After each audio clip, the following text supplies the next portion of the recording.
안녕하셨습니까?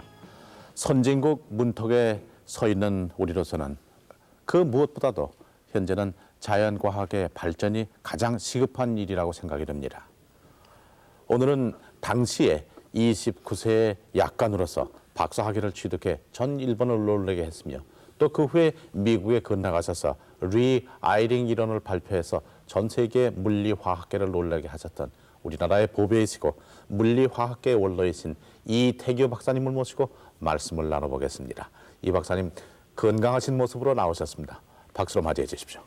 안녕하십니까. 여전히 건강하시군요. 감사합니다. 그저 살아있죠. 네. 금년에 연세가 어떻게 되십니까? 1902년생이니까 84살인데. 예, 근데 아주 정정하십니다. 네. 치아도 다 괜찮으시고요. 아니, 그렇잖아요. 다 남이에요. 예. 이 박사님 그동안 사시면서 해외에서 사신 기간이 상당히 길죠? 얼마나? 51년. 51년. 일본에 26년, 미국에 25년, 51년. 51년.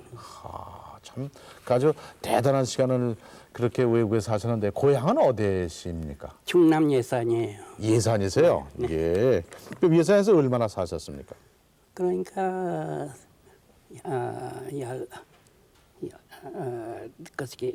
일본 건너갈 때까지 얘기니까 17년. 17년. 그 예산 고향의 그 당시의 환경은 어떠했습니까? 좀 완고한 데라고 할 수가 있죠. 네.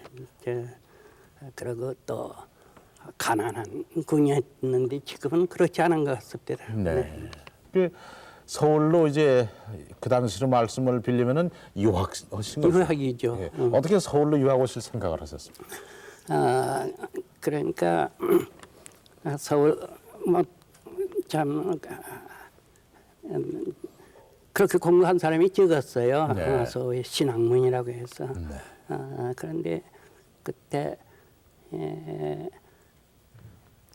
일본 유학까지 가고 그때 그분 성원경 씨라고 나중에 국회의원도 하시고 하시는데 저도 일본의 와세다 대학이라고 거기 다녔었어요. 나와서 열심히 좀 또 여름 방학이면 우리 학교 와서 가르치시기도 하고 또 연설 같은 걸 잘 하시더만요. 그래서 저렇게 좀 한번 돼보자 하는 그런 참에 또 공부를 괜찮게 했던지 그때는 지금은 경기 고등학교가 됐지만서도 화동에 경성 고등보통학교라고 하는데 전국에서 그때 둘밖에 없었어요. 경성 고보하고 평양에 있는 평양 고보하고 둘밖에 없었는데 경성 고보 입학하라고 해서 무시험으로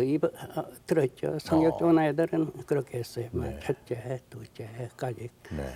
그래서 입학하라고 해서 입학했죠. 그런데 열심히 해서 나도 좀 연설도 잘할까 하고서 연설 늘지 않는군요. 아무래도. 오늘은 잘하시는데. 아이고. 그러니까 경성 고등보통학교 졸업 맡은 것이 1919년이라면 아시겠죠. 그러면 김인년. 김인년 만세 운동 때인데 그거 운동 그런 거 모르고서 나는 열심히 공부할 때 해서 우등생 되려고 하는 생각으로 열심히 박안에서 공부하고 있는데 학생이 한 키 들어더니 이 녀석은 뭐 하고 있느냐 지금 뭐 한국이 독립하려고 지금 독립만세 부르고 있는데 꼭 때려보시라. 그래서 백화티 나가자 하고서 독립만세 부르기만 하면 독립하는 거니까 가자 하고서 왜 영문인지 모르고서 백화티 나갔더랬죠. 나가니까 천만세 불고 야당에 동안 종로 이렇게 오니까 기마 경찰들이 막 또 총 놓으면서 막 하니까 뭐 흩어지고 뭐 또 그러더만 나는 역시 그것이 시골서 자라기 때문에 숨바꿈질이라고 그런 걸 잘했어요. 그래 얼른 숨어서 잡혀가지는 않았습니다만 예. 그러고서 이제 3.1 운동 잡혀가지 않고 그냥 지냈죠. 그래서 이제 사법관 1년 하니까 또 선생이 주임 선생이 공부를 꽤 잘하는 게 관비라고 총독부 거기서 돈마저 댈 테니 광도 고등사범학교 들어가라고 그래서 들어갔죠. 네, 그러셨군요. 이제 한국서 공부하시다가 일본으로 건너가셔서 광도 고등학교 사범학교죠? 네. 고등사범 다니셨는데 그때 어려운 일은 없으셨습니까? 왜 혼났어요? 왜 그러면 여기서 뽑혀갈 때는 아주 큰 포부를 가졌죠. 그래서 나는 한반도에 뽑힌 한민족으로 그때는 조선인이니까 조선인으로서 수재로 뽑혀가는 사람이다. 그래서 아주 지금도 그 사진 없어졌다면서도 하나 아주 뽐냈어요. 뽐내고 갔는데 가서 이제 학교를 시작해가 하니까 뭐 책이 영어 책이에요. 교과서가. 고등사범인데도. 네. 그런데 나는 한국에 있으면서 영어를 배우질 않고 갔어요. 당시 우리 한국이 일본 식민지가 돼서 또 경성고 어떤지 그런 데는 수재들이 되니까 이 녀석들 뭐 영어 가르치고 하면 저것이 건방지게 된다. 그래서 외국 신문 보고 뭐 그럴 것 같으면 반드시 뭐 독립운동 하려고 하는 게 아무쪼록 그러가지 않고 졸업하면 우리가 고등부터 할 때는 저 군석이 같은 건 뭐 또 어디 군석이로 가라. 지금도 군석이라고 합니까? 네, 군청에 뭐라고 해요? 네, 직원이죠, 뭐 공무원이죠. 공무원.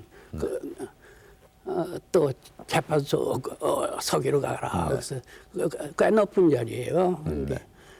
그런 데로 자꾸 가고 위로 가려면 억제예요.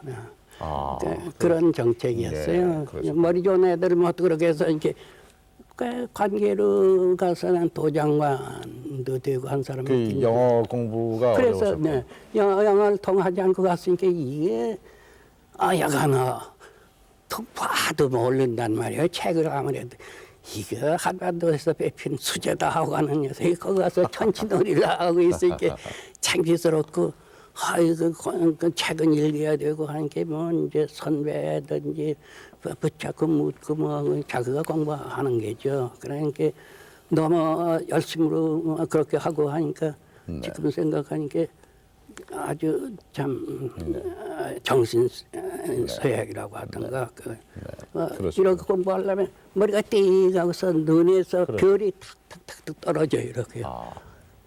그러면 그걸 안 하게 물 떠다 놓고 식혀가면서 그래도 안 되고 먼저 수건을 짜가서 이렇게 머리에 대고서 이렇게 공부하고 밤 새우기도 하고 그렇게 참 공부해요. 이 박사님도 영어 공부하느라고 혼났어요. 지금 생각하면.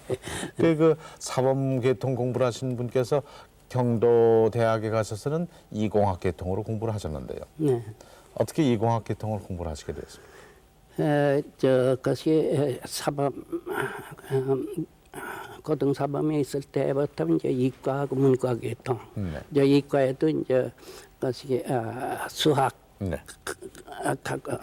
물리학하고 박물이라고 했어요. 생물, 광물, 뭐 잡동사니 뭐 탑해서 그때는 박물이라고 했는데 나는 물리학을 채택했어요. 그래서 저런 막서 자연스럽게 화학을 하게 됐죠. 화학. 그래서 박사학위 받으신 것은 언제고 그때 논문은 무엇을 쓰셨습니까? 1931년인데 1년인데 저 촉매작용을 그때 많이 했어요.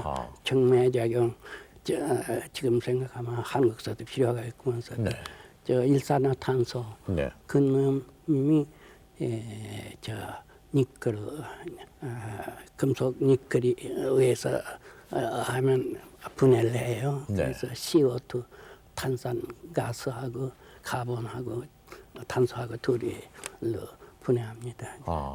그 반응을 연구했어요. 연구해서 꽤 좋은 논문 좋은 논문. 됐어요. 그럼 그때의 박사님 연세는 몇이셨습니까? 그때 그러니까 29인가. 29. 그럼 그 당시 1931년이라고 그러셨는데 지금보다 55년 전이군요. 네. 그 당시에 박사 학위를 29에 하셨다면 그게 어떻습니까? 네, 빨랐죠. 빠른 겁니까? 네, 왜 그러면 그때만 해도 일본 사람부터 해가서 저 박사학위는 저희 나이 먹은 사람들이 많이 있었어요. 그래서 나이 먹어가지고서 지긋한 이들이 못하는데 29에는 참 특별이라고 할까 의료적으로 좀 빨랐죠. 한국 출신 학생이 일본 경도 대학에서 29에 박사학위 했다는 것으로서 일본 내에서 대단했겠군요. 그 아사히 네. 마이니치 신문 그때 신문 또 경도 신문사 사람들이 와가서 사진 찍어가고 하는데 역시 내 생애에서 그때가 제일 기뻤던 학위 받던 그 사건이 제일 기쁜 사건이라고 볼 수가 있어요. 네. 예. 그러시고는 경도대학에서 가르치셨습니까? 얼마 동안 계셨습니까? 그래서 우리나라가 독립할 때까지 있었으니까 45니까 오래 있었죠. 그럼 프린스턴 대학에 가신 것은 언제였습니까? 그것은 이제 재직 중에 네.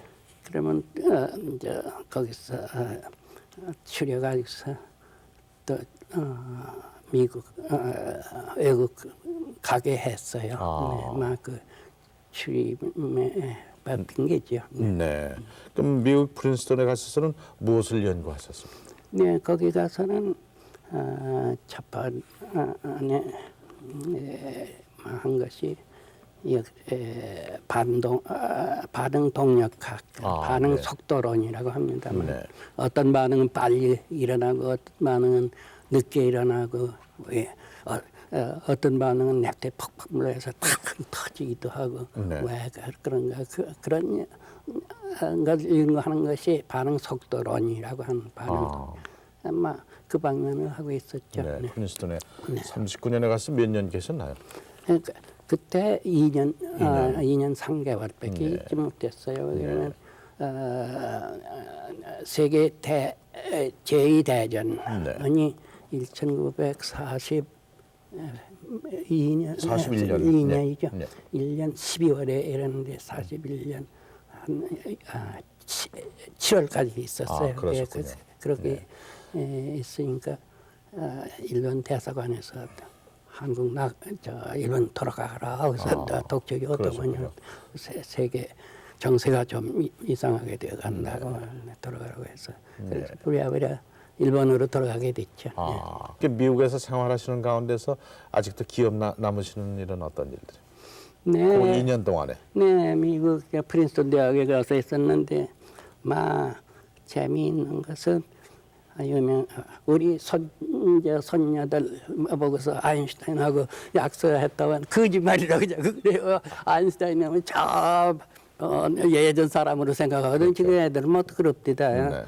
여기 또 더라 그럴라지도 모르고 그런데 악수했다 이렇게 거짓말이라고 저 할아버지는 거짓말 하시는 분이라고 자꾸 했는데 저 프린스턴 대학에 이렇게 나도 산책하는 걸 겪고 하는데 그 아인슈타인 그 박사님이 산책을 잘 하시다 보니까 금방 나쁜 밭에 개 끌고 쭉 산책할 때 늘 만나면 굿모닝 하면 반갑게도 굿모닝 하고 또 지나다가 뭐 날씨가 좋다니만 그런 얘기 조금 하다가 근데 어느 날 하루는 그 강의실 세미나에서 마주신 얘기를 좀 해주십시오. 네, 프린스턴 가서 일주일도 되지 않는데 세계 유명한 학자들이 모여서 액체 이론에 대해서 디스커션이 있고 세미나리 있으니까 인류학자가 강연도 하고 그 나갔죠. 그런데 그 강연장에 이렇게 나가니까 그 사람들이 빡빡한데 자리가 하나가 비었어요. 좋구나. 저 자리 가서 앉겠다 하고서 앉고 했는데 뒷부지 누가 알타 있나 또 한국서 일본에 있다가 이렇게 간 사람이라나서 그런데 이제 강연이 끝나고 강연 끝나도 강연 무슨 것이 너무 것이 해서 정도가 높아서 잘 모르고 있는데 끝나고서 이제 디스커션을 하는데 네. 저것이 아인슈타인 박사님 무슨 의견이 있길랑 지금 얘기해 주십시오. 그래서 사회자가 지명하더만요. 아인슈타인 박사 보고서. 그런데 내 뒤에 있던 분이 나는 참 닮으니까 아무것도 몰라요. 그래서 그 뒷분이 내 뒤에 계신 분이 아인슈타인 박사인 걸 처음 알았어요. 그게 미국사도 역시 유명한 이 지위가 높은 이 앞에 앉는 걸 좀 사양하거든요. 네. 지금 한국사는 그렇지도 않고 버릇없는 사람들이 많이 있다면서 또 미국사도 역시 그렇게 앞에 앉고 또 해서 사양하고 비어있던 자리인 것 같아요. 네. 그런 자리를 내가 턱턱턱 들어가서 앉았으니까 나도 유명했죠. 그렇게. 그 당시에 미국의 화학계는 어느 정도였습니까? 네, 뭐 물론 저 노벨상 받은 이도 많이 나와 있고 많이는 나와지 않았어요. 그때만 해도 5, 6명 나와 있고 했으니까. 그러셨군요.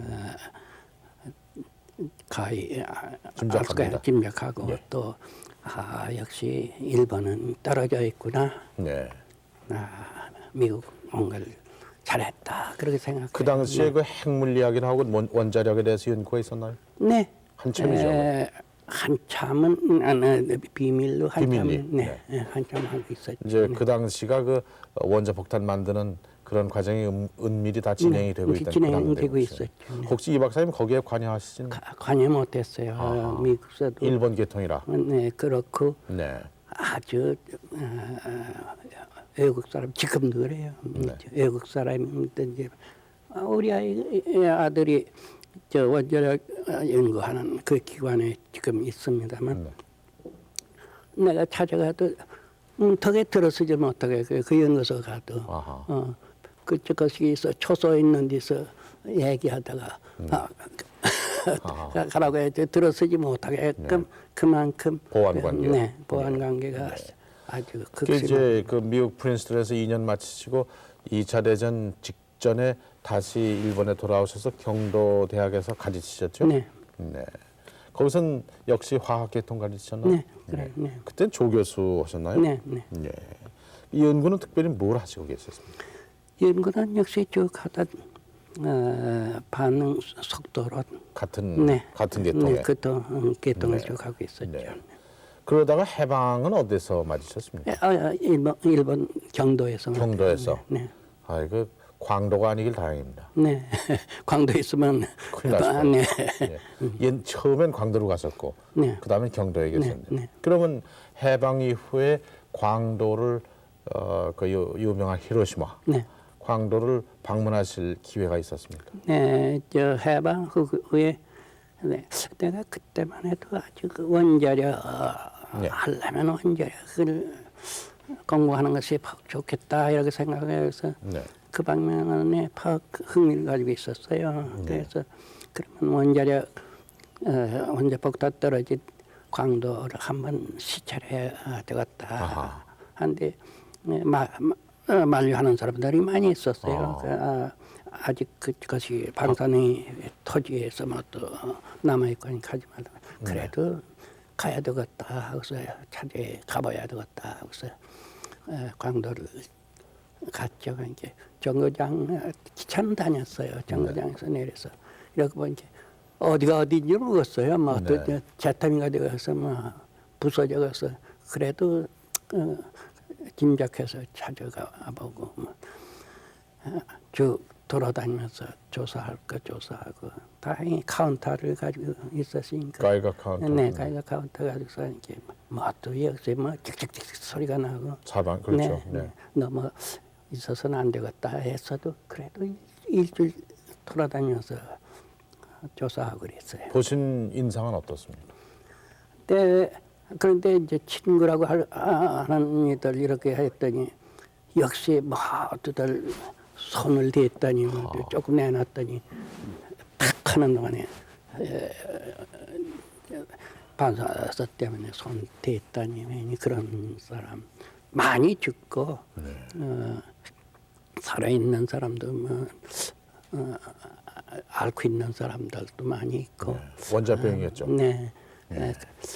참 그것이 불쌍하더만요. 네. 그러니까 일본의 광도에 원자탄이 떨어진 게 45년 8월 7일 네, 아침 그렇죠. 8시 네. 16분인가 네, 그랬는데요. 그렇죠. 네. 그러면 이 박사님이 거기 광도 가신 것은 언제쯤? 그러니까 일주일 뒤쯤이니까 8월 9월 달 한 달쯤 뛰니까 네, 9월 9월 한 5일이나 10일쯤 되겠으니까 9월 15일쯤 됐겠네요. 그 여러분이 가시는 것을 만료하시는데도 불구하고 이 박사님이 굳이 꼭 가시겠다고 하신 그 사명감은 어디서 나온 겁니까? 역시 좀 학문적으로 좀 차제에 역시 얼마만한 참상인가 신문으로는 보고 왔지만서도 역시 참상을 자기 눈으로 보기 전에는 안 되겠구나 해서 그런 욕망에 따라서 간 게죠. 학자적인 견해로. 네. 근데 그 큰 모험인데요. 네, 아무 보호도 없이 가셨죠? 네, 아무 보호 없이 가이가 카운터 하나 가지고 가셨죠? 하나 그거 하나뿐인데 뭐 아들 낳지 못한다니 뭐 그랬다 와서 후유증은 없었나요? 후유증 없었어요. 또 이내 그때만 해도 40몇 살이나 되신 게 네. 아들 같은 것도 이제 자식 같은 것도 소용없고 괜찮다고 스님이 소생이 다 계셨죠? 네. 네, 그러셨군요. 그리고 한국으로 귀국하신 것은 언제고 오셔서 무엇을 하셨습니까?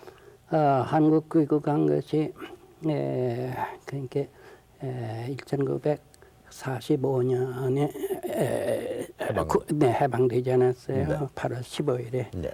그러고서도 뒤처리가 있어서 남아 있다가 12월 달에 귀국했더랬죠. 12월에. 네, 그 하신 일은 그러니까 그때만 해도 저 미 군정청이 있어가지고서 네.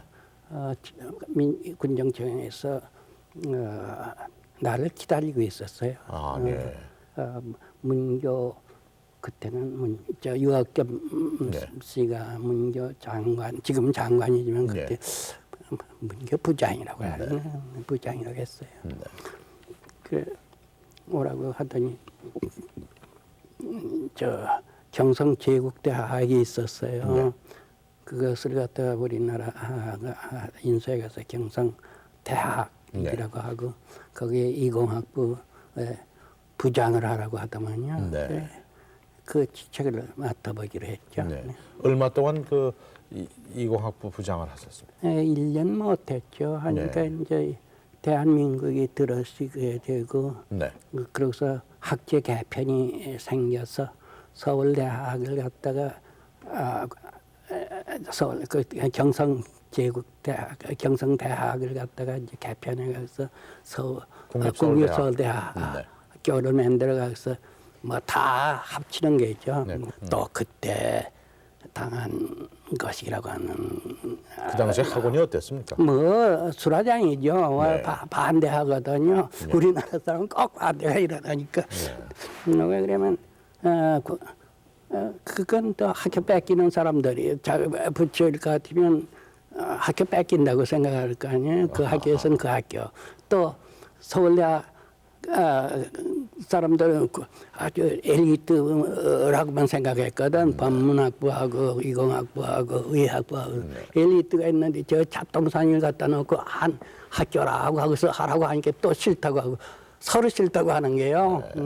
그래서 내가 반대하고 뭐 만세 부르고 뭐 하고 당시에 그 소위 국대한 반대라는 게 그거군요.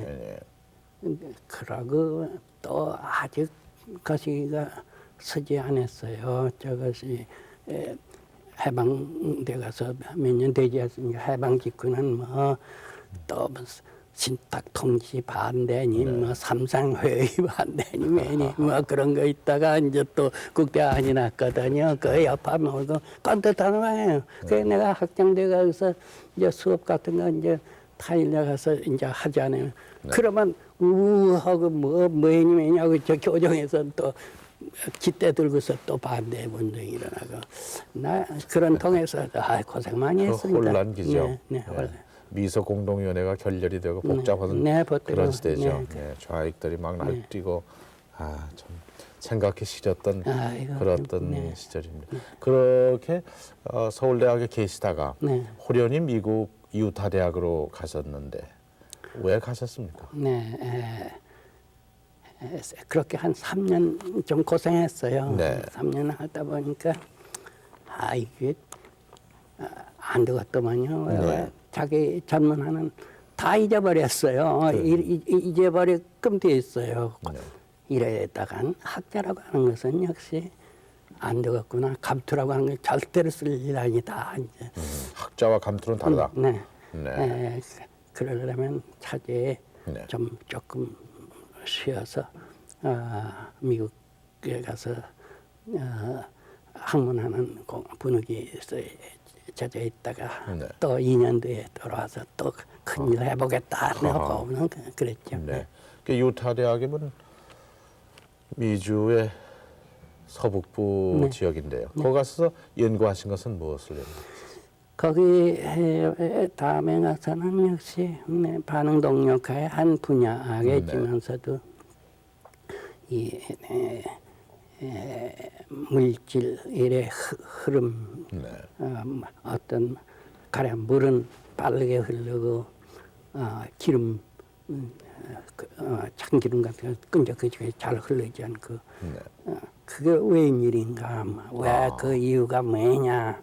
결국은 분자 인력 때문에 그런 건데 물은 분자 인력이 서로 분자가 이제 뭐 흐르려고 할 때 잡아다니지 않지만 또 거시기일 것 같으면 기름일 것 같으면 흐르려고 할 때 옆에 놈이 잡고서 흐르지 못하겠지.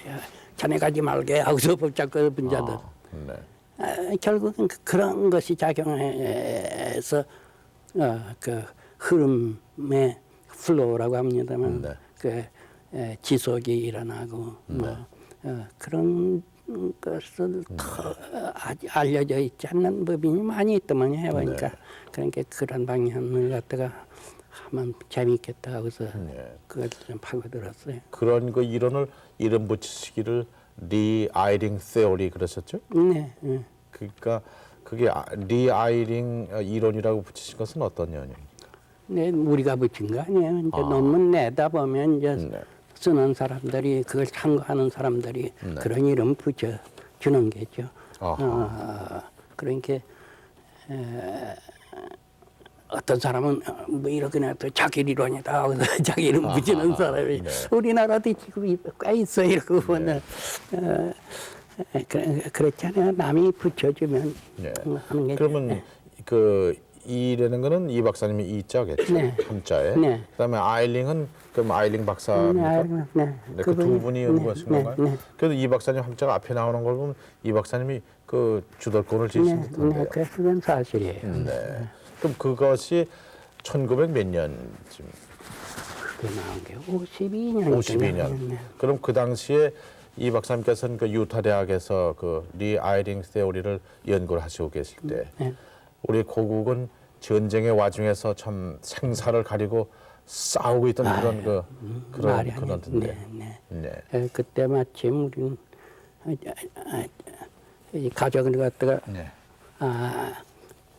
집에 두고서 나만 1년쯤 있다가 돌아가려고 하고서 갔거든요. 있다가 그 6.25를 당하니까 그때 뭐 떨어져 가서 가정이 어떻게 돼 나가는가 뭐 이렇게 보면 뉴스를 보러 가면 뭐 뻗다래지고 뭐 어떡하고 뭐 사람이 자빠져 있고 뭐 우리 가족이 저렇게 되지 않았는가 하고서 걱정을 무시했죠. 그러시면은 늘 그 유타 대학에 계신 숙소에서 한국 쪽에 창문을 내다보셨겠군요. 네, 이렇게 그 숙소를 잘 가지 않았어요. 학교에서 지냈어요, 네, 되게. 예. 연구실에서 늘 네. 바깥 창문 이렇게 보고 할 것 같으면 근데 요새 짐되지. 그러니까 눈이 이렇게 떨어지고 하면 네. 아주 처량합니다. 처량해요. 네. 그 눈이 내려오는 모습, 또 비가 떨어지는 모습, 우박이 내려오는 모습. 네. 그 같은 물은 물인데 H2O가 있습니다. 네. 그 왜 눈은 천천히 내려오고 비는 그렇게 내려오고 우박은 빨리 내려오는지 그것이 혹시 리아이링 세오리와 관련이 됩니까? 네, 거기서 힌트를 얻었다고 할까. 결국은 스톡스 리론이라고 하는 게 있어요. 네. 스톡스 이론. 네. 그것 때문에 눈은 떨어지려고 해도 공기에 저항이 있어서 떨어지질 못해요. 그러니까 자연히 이렇게 서서 이러는데 우박이든지 빗방울이든지 하면 그것이 물론 공기는 있지만 또 공기의 저항이라고 하는 게 적어요. 그러니까 썩 떨어지고. 그래서 저런 것을 내 연구에 도입해가서 쭉 하면 무엇이 나오겠구나. 그런 힌트를 얻었죠. 그때 연구하신 그 리아이링 이론이 현재 과학 분야나 현재 생활에 어떤 분야에 쓰이고 있습니까? 네, 꽤 인용하고 있어요. 네. 그것이 리론 그 방면 하는 사람들은 그 방면 회사에서 어떤 유동관계, 그럼 기름을 갖다가 이 공장에서 저 공장까지 파이프 통해서 이렇게 갈 때 유동을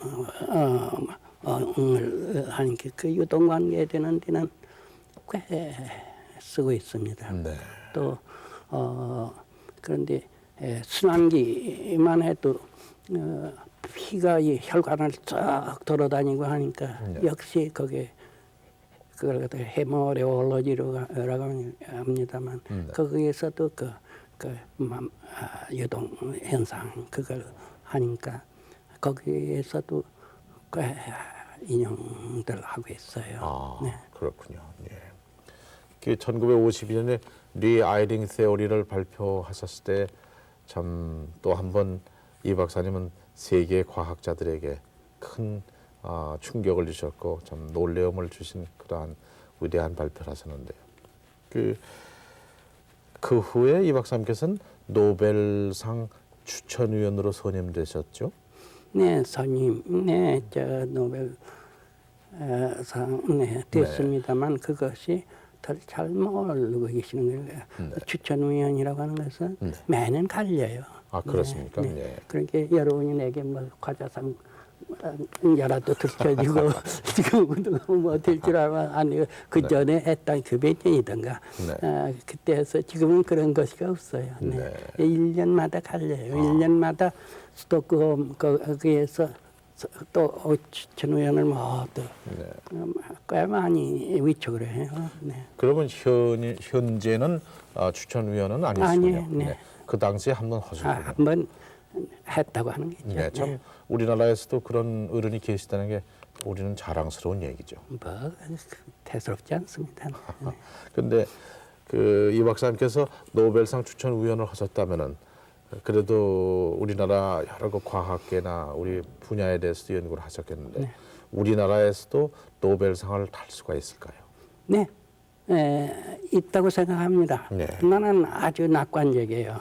낙관적이라고 하는 것은 나는 지금 한국 과학 기술원입니다만 거기서 대학원 학생들을 가르치고 있습니다만 그 대학원 들기가 꽤 어려운데요. 왜 그러냐면 장학금이라고 할까 숙사비 뭐 그걸 갖다가 또 제공하거든요. 그래서 월사금을 물론 받지 않고 그렇게 하는 데라서 그리고 거기 선생들이 대개 미국서 학위 받은 이들 어려워서 교육 방법이 미국과 똑같아요. 네, 그저 남한에도 뭐 숙제 자꾸 내가서 하게 하고 나도 그렇게 하고 있습니다. 미국과 똑같은 방법으로 하기 때문에 아이고 저 선생님은 너무 엄격하다 하고 하는 일도 있긴 있지만서도 그런데 가르쳐 본 게 참 보람을 느껴요. 보람을 느끼세요? 네. 내가 미국서 돌아온 것만 해도 미국서 쭉 열심히 해봤자 이게 보람이라고 느끼지 못하겠더만요. 외국에서 사시는. 네. 왜 가르쳐봤자 저 사람네들 나를 지식을 갖다가 팔아먹는 사람으로 봤지 자기 선생은 선생이지만 또 한국처럼 사제지간의 의라고 하는 게 적어요. 그래서 이왕이면 한국 가서 해보겠다 하고서 가서 지금 난 정리를 다 해가서 지금 하고 있습니다. 그런데 참 열심으로 하는데 애들 쭉 숙제하고 뭐 하면 미국 아이들보다 나만 낫지 절대 못하지 않아요. 그것은 이 나라에서도 좋은 아이들 뽑아놔서 그 점도 있겠지만서도 꽤 숙제하라고 하면 숙제하는 걸 꺽꺽 해서 바치고 또 가끔 교과서도 틀린 것이 들어있거든요. 그걸 갖다가 내가 발견 못하는 것도 어떤 학생도 열심히 해가서 이거 좀 이상한데 선생님 틀리지 않았습니까? 그래서 물으면 틀렸어요 역시. 교과서가. 네. 그런 것도 있고 그래서 아주 웃어요. 우수성에 있어서는 절대로 일본에 지지 않고 미국에 지지 않고 난 그렇게 생각합니다. 어디 박사님 계시던 프린스턴 대학이나 유타 대학이나 그런 대학 학생들과 비교해서 절대로 지지 않아요. 절대로. 네. 그런 게 걔들을 잘 뒷받침해서 공부시키면 노벨상 얻는 사람도 나옵니다. 그러니까 박사님 말씀은 지금 우리도 그런 소질과 재질을 가지고 있는 학생이 있다는 말씀이에요. 그럼 어떻게 하면은 우리가 노벨상을 받을 수 있는 인재를 정말 배출할 수 있을까요? 무엇이 필요할까요? 네, 그게 큰 문제예요. 그런데 그거 하려면 역시 기초과학 육성, 기초과학을 육성해야 될 텐데 그것이 잘 되어 있질 않구만요. 이 나라만 해도 기초과학을 육성시켜야지 거기서 뭐 컴퓨터도 나오고 또 뭐 유전공학이라고 하는 것도 나오고 한데 그것이 잘 되어 있질 않아요. 그래서 그러니까 학생들만 해도 졸업막서 또 우리 아이들이 참 근시한 적이 있더만요. 우선 생활해야 될 테니까. 그런 문제가 있군요. 그것은 미국 사람보다 떨어져요. 미국 애들은 역시 좀 천천히 뭐 하려고 하는 부유해서 그런지. 그렇다면 그것은 우리가 정부나 학원 국가에서 도와줄 수 있죠. 도와줘야 돼요. 그래서 생활이라고 하는 건 우리 애들은 우선 졸업한 뒤에 생활이라고 하는 거 생각하니까 취직하려면 공장에 들어가야 되고 공장에서 시키면 자기 공부하고 싶은 거 하려고 누가 시키니까 공장 이익을 위해서 일해야 되고 그런 게 자연히 또 그렇게 되는 거죠. 아까 그 기초과학이 그렇게 중요하다고 말씀하셨는데요. 그렇다면 이 응용과학과의 그 상대적인 관계는 어떻다고 보십니까? 네, 기초과학을 할 것 되면 자연히 응용과학이 발달하게 됩니다. 그것은 왜 그러냐면 그게 상대 관계라고 아까 자연히 그렇게 돼요. 가령 우리 실험실에서 좋은 물질 하나 새 물질을 만들어냈다고 하는데 합성하고 하면 새 물질 나오게끔 돼 있어요. 할 것 같으면 반드시 의사들이 와서 그 어떻게 됐습니까? 아직 좀 나눠주지 못했습니다. 그거를 복용시켜서 뭐 어디 발라보든지 해가서 의학적으로 뭐 응용되지 않는가 생기더만요 자연히. 그러니까 우리 같은 이런 방향 순수 과학을 하더라도 하면 반드시 그것이 나오게끔 되어 있어요. 가령 나일론만 해도 나일론 발견한 카로다스라고 하는 사람이 나일론이 이렇게 될 줄 모르고서 했거든요. 더러야 실험실에서 보니까 끈적끈적한 놈이 이렇게 침변하고 하니까 귀찮고 저번에 내던지기도 했어요. 그러나 자꾸 생기니까 요건 뭐 되지 않는가 하고서 이렇게 뽑아본 게 끈적끈적한 놈이 이렇게해서 실도 되고 막. 그래서 나일론 공업이 발전하고 하거든요. 네. 반도체만 해도 반도체 지금 뭐 거기서 저것이 컴퓨터가 나온다고 생각했습니까? 그렇죠. 뭐 저 TV가 나온다고 생각도 못한 뭐 했는데 반도체를 쭉 하니까 자연히 하기만 하는 저 응용하려고 하는 사람은 또 그런 체질 가지고 있는 사람이 나와요. 나와서 가서 반도체 공학이라고 하는 거 발전돼요. 저 유전공학도 그렇죠. 지금은 유전공학이라고 하는 것이 결국은 화학, 그 DNA 그걸 갖다가 조금 균형시킬 것 같으면 뭐 큰 사람도 나오고 비대한 사람, 돼지가 비대한 돼지도 새기고 뭐 하는 게거든요. 그러니까 그거 하려면 역시 기초과학을 해야 되거든요. 역시 기초과학이죠. 네. 그것이 우리나라에서는 아직 부족하다고 생각해요. 그 무엇보다도 기초과학이 절대적인 거군요. 네. 기초과학 하려면 역시 연구소를 자꾸 연구소를 갖다 이 나라에서 축소시켜서 합병시키고 뭐 하려고 해요. 난 그게 또 반대예요. 그건 잘못이고. 네. 그래서 참 충분한 연구 자금을 줘가지고 자유스럽게 역시 연구하도록 국가 관리가 장려해야 돼요. 네. 역시 리아이딩 세오리를 하신 이 박사님은 기초과학의 중요성에 또 이론을 발표하시는군요. 네. 알겠습니다. 참 아주 귀한 말씀. 이 박사님 가끔 말씀하시는 가운데 그 토착과학, 토착과학이라는 그러한 그 육성에 대해서도 많은 관심을 가지신 것을 표명하시는데요. 토착과학이라고 말씀하시는 이 박사님의 정의는 무엇입니까? 아까 말씀드린 나일론만 해도 나일론 미국서 시험실 안에서 끈적끈적한 것이 이렇게 해서 나일론 공업이 발전하니까 딴 나라 거 하나 들이다는 게 미국서가요. 또 반도체만 해도 플라틴만 해도 참 자기 실험실에서 하던 것이 그 사람이 본래 벨 테레폰 컴퍼니 거기서 있었는데 이것은 참 응용하려고 하는 사람이 무엇이 되겠다 그래서 TV에 갖다 쓰기도 하고 뭐 하고 이렇게 된 거 아닙니까? 그런 것이 그 나라에서 씨 뿌려서 성장한 그런 공업 그것이 우리나라에서는 없다고 하는 거예요.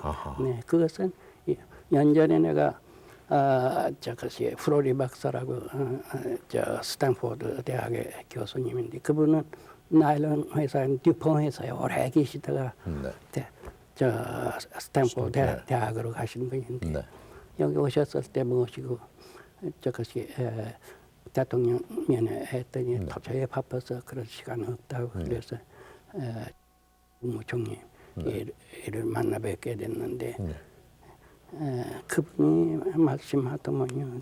국무총리가 쭉 설명하고 우리나라 지금 고층 건물 같은 게 뭐 참 6.25 직후는 하나도 없었다.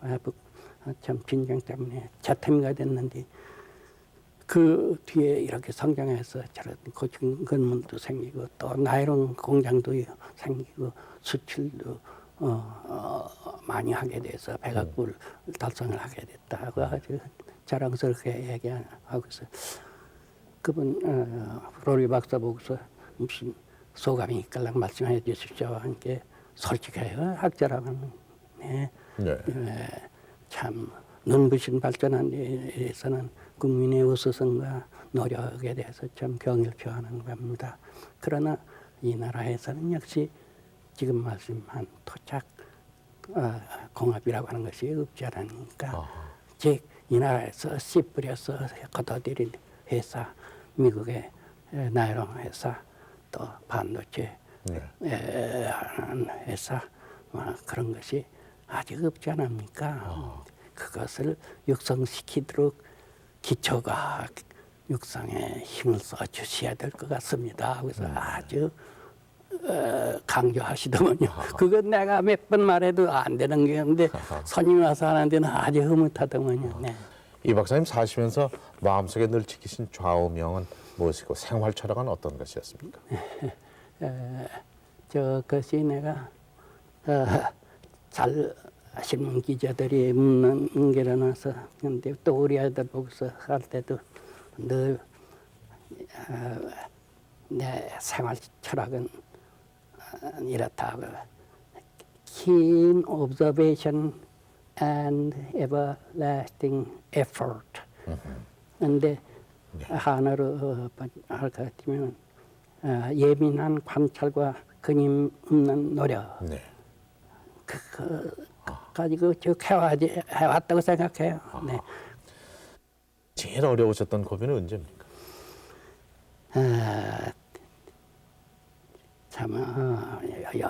이 고비 높고 저 고비 높고 한 고비 넘으면 또 딴 고비고 이게 어떤 고비가 높았는지는 몰라도 글쎄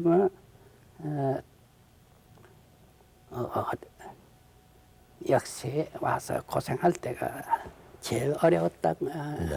해방 직후에 혼란. 네, 혼란 직후에 이게 돼야지요. 네. 뭐 하려면 삼상회의 반대니요. 난 삼상회의가 뭔지도 잘 모르고 하는데 삼상 반대다 뭐 기대 들고 또 조금 있으면 삼상회의 지지다 하고서 또 한패서냐 어딜 가야 될느냐.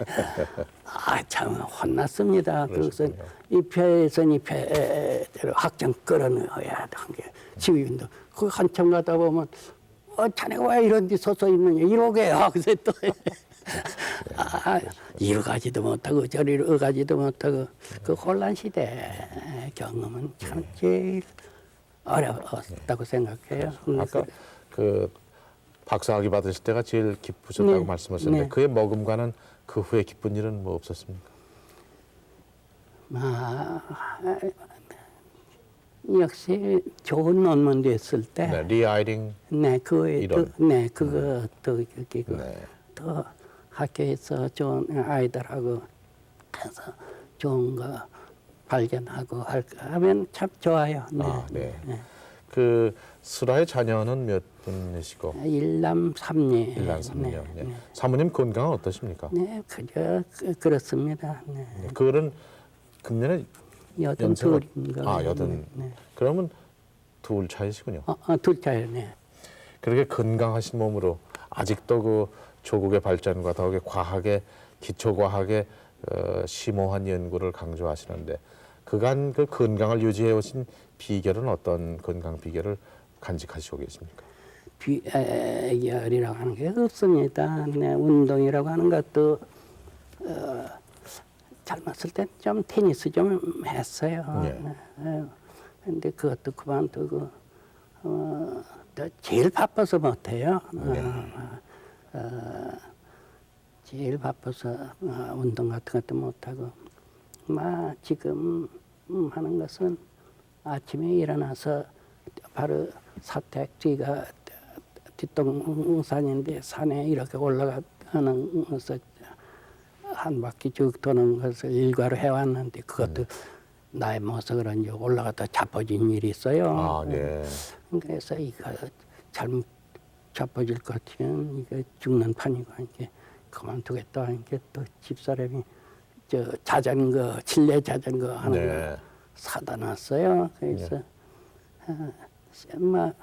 올라가는 대신 집안에서 그 자전거 타기 그것도 못하겠어요. 왜 그러면 지리합디다. 그거 아무것도 하는 거 없이 그거 이렇게 발 굴르고 하니까 이미 가서 저기로 가다니 하면 되면 그렇지도 않게 지리해서 못해. 시간이 어떤가 하고서 거기에 저것이 이거 있지면서 땡 하는 것이 있지만 속기 그러면 그림이 휙 해서 일감지 굴러주는 거 했더니 뭐 아무리 해도 시간은 시간대로 가더군요. 나 그래서 이것도 안 돼. 귀찮고 하게 자전거 타는 사람들이 손도 떼고 그것이 배달하는 사람들이 한 손으로도 하고 하니까 나도 그것 좀 해보겠다 하고서 방 안에서 이렇게 앉아서 양쪽 떼고 이렇게 해도 좋다면 그 당연한 게 그 했다고 좋아한다고 집사람은 참 멈추었죠. 방에서 자빠지지 않게 만들어 놓고 이렇게 양손 뗐다고 좋아하는 사람이 어디 있느냐고. 그래서 그래도 나 하는 거 보니까 퍽 좋더만요. 그래서 네. 쑥내려니까 젊어진 것 같고 해서 그런 걸 착하서 좋아하고 있습니다. 네. 한 말씀만 더 그 후진 과학도들에게 남기실 말씀 계시면 해주십시오. 네. 여러분께 맞지 않을 것 같으면서도 나는 역시 기초과학을 것이고 역시 좀 학문하는 자세를 여러분이 가졌으면 하는 생각이 있어요. 학자 되는 분도 네. 학자 되지 않는 분도 학자 되는 분은 물론 학자 되는 그 자세, 학문하는 열정을 학자 되지 않는 회사 간다고 하는 분도 회사에서 그냥 놀려주지 않고 너 대학교인들 같으면 우선 이 논 읽고 이것을 해결하는 방법 네. 가령 이게 침전이 꼭 돼야 될 때도 되지 않고 하니까 이게 침전시키는 방법을 좀 해라 할 때 역시 그걸 연구하는 것 그것은 학문하는 자세를 가지고 있어야 그런 해나가요. 네. 그러니까 역시 여러분과 하는 건 학교 계시는 동안에 학문하는 자세라고 하는 것을 갖다가 취득하도록 하시는 게 좋을 것 같습니다. 역시 학문하는 자세도 기초 과학에 속하는군요. 네. 네. 참 귀한 말씀 대단히 감사합니다. 내내 건강하시고요. 네, 또 많은 공헌이 있으시길 빌어마지 네, 않습니다. 감사합니다. 감사합니다. 오늘은 그동안 리 아이링 이론을 비롯해서 우리 과학계에 공헌하신 바 참 너무나 크신 과학계 원로이신 이태규 박사님을 모시고 말씀을 나눠봤습니다. 11시에 만납시다. 오늘 순서를 마치겠습니다. 안녕히 주무십시오.